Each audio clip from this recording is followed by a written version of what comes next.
All right, ladies and gentlemen, Fab's in the house, and welcome back to the channel. Today I'm in the house with the Olson knives Loki. This is a custom knife. We're gonna check out the look, the sound, and the feel of this little guy right over here. But hey, don't forget to like this video, and maybe you can also subscribe to the channel if you didn't subscribe already. So let's go ahead and check the size of this bad boy. This guy is gonna be a little bit over 8 inches, probably 8.1 inches, which is kind of like 20.5 centimeters.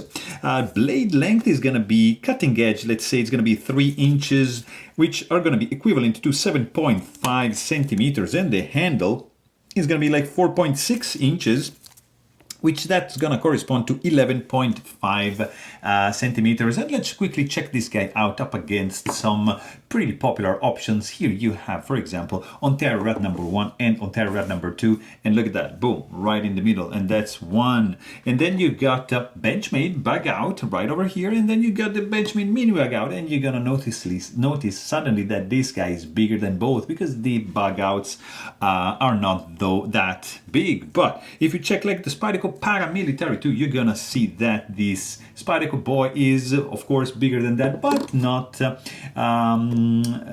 bigger than the Para 3 right there, which is gonna be smaller. So here you have it. And then what else? Classic Chris Reeve knives, large Sebenza 21 and small Sebenza 21 right over here for your joy to watch. By the way, beautiful Damascus blade.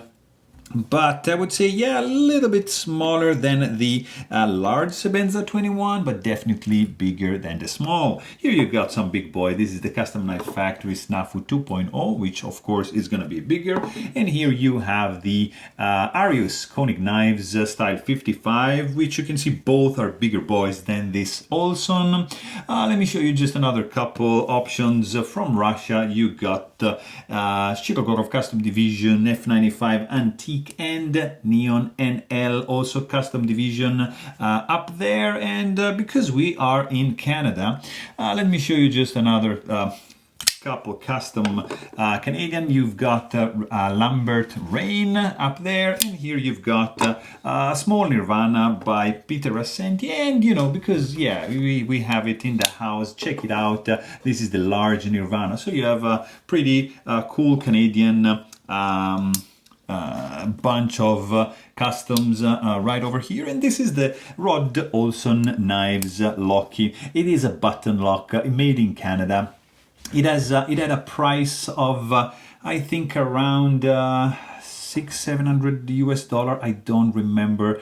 Let me know in the comments if I'm wrong or if I'm far off. Made by Rod Olson in Alberta. He's the master of the button lock. In fact, this is a button lock, and you've got interesting look with these peculiar scales, like kind of like inlays, but you see, like they're thicker than the actual scales, like at the end, but here there's like these faux bolsters. This is titanium, by the way, nicely chamfered. You've got a lightning strike carbon fiber with this like copper kind of wires infused into the carbon fiber. Really cool.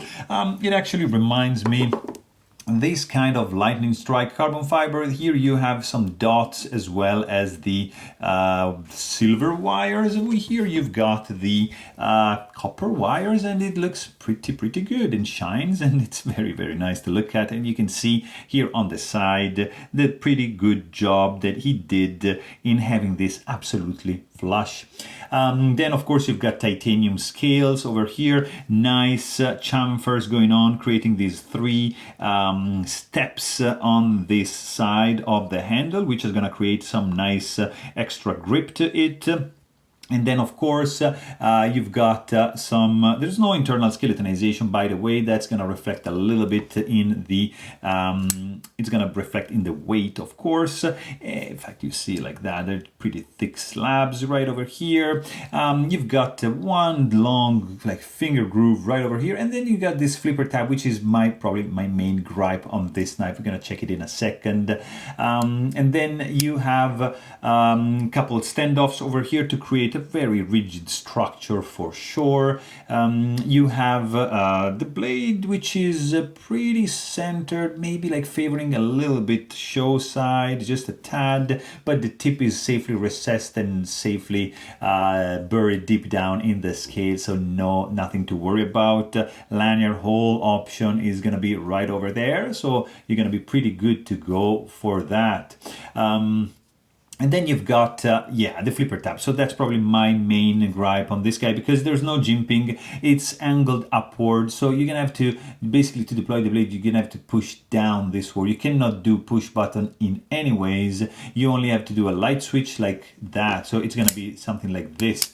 And then you can take advantage of the button lock just to, to take this guy in the close position, and that's going to be an extremely cool fidget factor for sure. You've got a very simple construction. You're going to need a T15 for the pivot screw and T6 for the scales, and then you're going to have another couple screws right underneath. No, actually no, these are the one like for these going through the standoff. So very straightforward disassembly. You got the button lock right over here with the spring, and then you're going to be pretty much in business when you're going to be disassemble this guy. You can also check my video to how to disassemble the rod Olson. You can notice also, like for example, let's just do this like a little bit stronger. Then hear this. Sometimes you see, you have some button stick, and I think this is still a new one. It still needs to be broken in, so that's why I think there's the button stick a little bit present there, but it's probably going to wear out with the use. Like as you flip it, it's gonna go away. The pivot is not captive, so you're gonna need two screws, two screwdrivers, 2 bits to take this guy apart. Pretty straightforward disassembly. Here you've got, of course, like there's no lock bar or anything, so nothing can fail in that perspective, and you just got your button lock over here. As you can see how it works, you just push this down, and there's like a notch right there in the blade, and this guy just goes into this notch, or like that. It doesn't allow the blade to close, and when it's like that, it's gonna act as the detent, catching the notch right in the blade right there. So very, very effective lock for sure. And then you've got a very interesting designed clip tip-up carry-on. It's not reversible. You cannot mount it on the tip down. It's titanium anodized and nicely milled. It's a unique design with this fuller, these milling lines up top, anodized on the side in these chamfers, and actually on the side. Clip ramp is a little bit too low. The tension is very good, so it's gonna stay snagged into your pocket, no problems whatsoever. And then you've got this blade shape, which is reminiscent a little bit, I don't know, some Lightfoot, I would say. There's no jimping.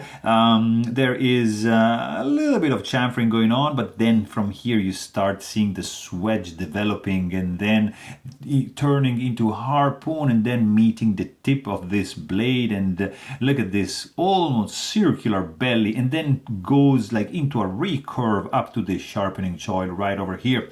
Hollow grind, belt grind lines are evident, and the flats are nicely satin, as it is the swedge right over there.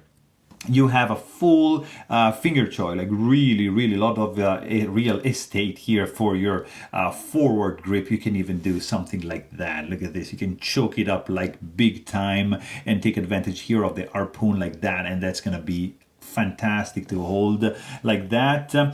Plunge grind is much recessed, like starts from here and then just goes and meet the swedge line at this point. Very cool. You've got the Olson logo right over here, and nothing on this side. I believe this is either RWL34 or CPM 154. This is I'm not sure, because there's no certificate of authenticity with this knife, so I'm not able to tell you, but they are pretty similar in performance, so you're not going to be far off with either or.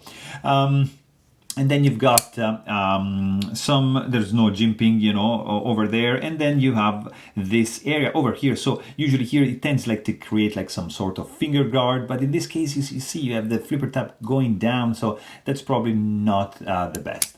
But from the sound perspective, this guy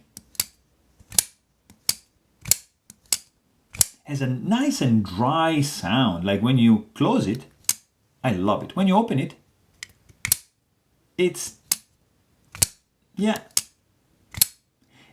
probably, I don't know, it's not the best sounding knife.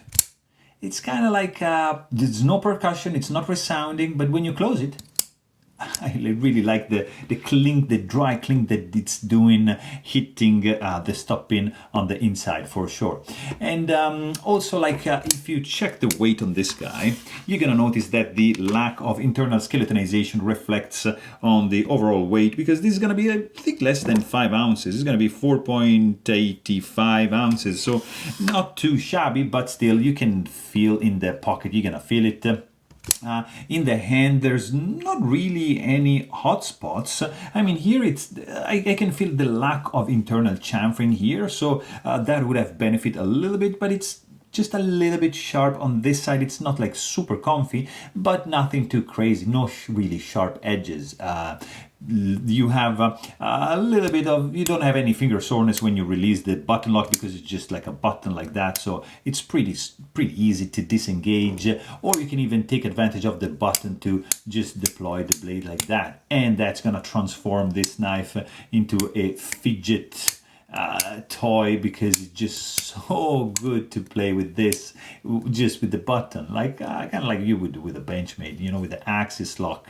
Pretty much the same fidget experience here. You just have a button, so only on one side. On the axis lock, you just have to pull down on 2 sides, but it's playful. It's very good to play with. You have a good grip. It feels absolutely solid in the hand. There's not much texture going on, so it's gonna feel a little bit on the slippery side, but these grooves are gonna enhance, and they're gonna add a little bit more grippiness to your purchase when you squeeze the handle. Also, fit and finish is pretty good, I have to say. These scales are like a testimony to the fact that this is absolutely flush. You don't see any lip, any burr, no misalignment, there's no rattling. There is a little bit of blade play, maybe because I still need to tighten the pivot, but overall it's a pretty cool knife, guys. You've got some nice bearings going on, which are gonna contribute to have like a very cool action when you deploy it, and when you just close it in your hand, it's gonna just fly down like look at this, it's just good. So look at that, it's fast. So really cool indeed. Detent strength is on the medium to strong, actually strong detent. And then, I mean, overall, it's not a perfect knife. There is a little bit to work out in the flipper tab. I think it's an old model also. I think it's 2016. Button locks works great. I love the carbon fiber, the lightning strike carbon fiber. Blade shape, very interesting. I appreciate the hollow grind, maybe milling a little bit on the inside to create a little bit lighter option would have been nice, but there you have it. Hope you guys enjoyed this video. Thanks for watching, and stay tuned.